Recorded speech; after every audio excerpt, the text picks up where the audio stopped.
மாடி அறையின் மர்ம மனிதன் திகில் கதை. இது உண்மையிலே நடந்த இன்சிடெண்ட்டு. மறக்காமல் சப்ஸ்கிரைப் பண்ணி ஷேர் பண்ணுங்கள். கொஞ்ச நாளாய்த்தான் எனக்கு இது நடக்கிறது. மிக சில தினங்களுக்கு முன்பு இருந்துதான் அந்த உணர்வு தோன்றுகிறது.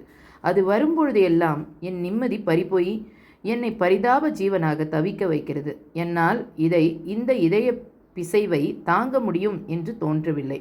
எந்த கணத்திலும் அளவுக்கு மீறி ஊதப்பட்ட பலூன் போல நான் வெடித்து சிதறிவிடுவேன் போல இருக்கிறது.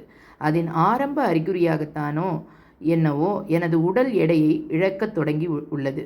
அதுவும் அசுர வேகத்தில். இன்னும் கொஞ்ச நாளில் இந்நிலை நீடித்தால் என் உடலை நானே உணரக்கூட முடியாமல் போகும் போல இருக்கிறது. எல்லாத்துக்கும் காரணம் இந்த அரசாங்கம்தான் சார். தன் பிள்ளைகளுக்கு சோறு போட வக்கில்லாத பெற்றோருக்கு எதுக்கு பிள்ளைகள்? தன் குடிமகனுக்கு வேலை கொடுக்க முடியாத அரசாங்கத்திற்கு எதற்காக இத்தனை மக்கள்? என் புலம்பல் பெரிது. காரணம், நான் ஒரு வேலையில்லா பட்டதாரி. ஆனால் உங்களிடம் நான் சொல்ல வந்தது எனது பர்சனல் பிரச்சனைகளை பற்றி அல்ல.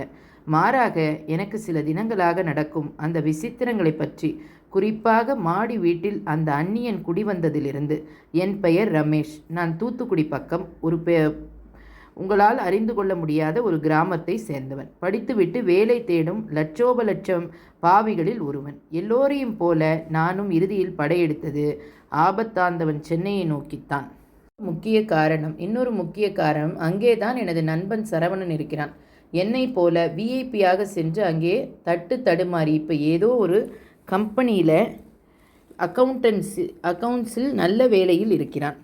அவன்தான் எனக்கு சொன்னான், தான் ஒரு மேஷனில் இருப்பதாக. அவனுக்கு இப்போது கம்பெனி குவார்ட்டர்ஸ் கிடைத்து விட்டதால் அவன் இருந்த அறையை பயன்படுத்தி கொள்ளலாம் என்றும், அட்வான்ஸ் மிச்சம், அங்கே மாடி அறை ஒன்று காலி இருக்கிறது என்றும், வேறு யாரை வேணும்னாலும் கூட அழைத்து வா என்றும் சொன்னான். நண்பன் தகவலை பெற்றுக்கொண்டதும் உடனே அந்த மேன்ஷனில் குடியேறினேன்.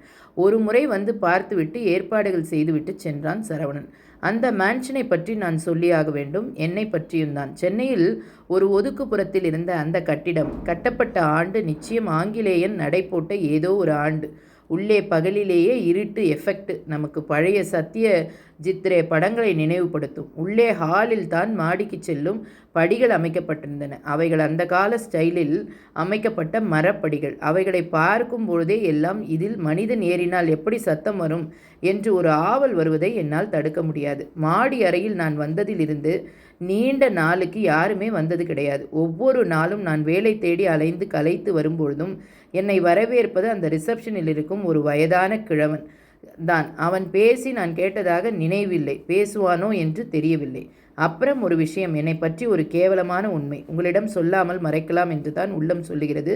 இருந்தாலும் இப்பொழுது இருக்கும் நிலையில் இவைகளை யாரிடமாவது பகிர்ந்தால்தான் எனக்கு கொஞ்சமேனும் ஆறுதல் கிடைக்கும் போல இருப்பதால் இதை மறைக்காமல் சொல்லுகிறேன். அதாவது பல மாதம் வேலையின் அலைச்சலிலும் ஆற்றாமையும் தோல்வியும் என்னை விரக்தியில் உச்சியில் விரட்டிய ஒரு கோடை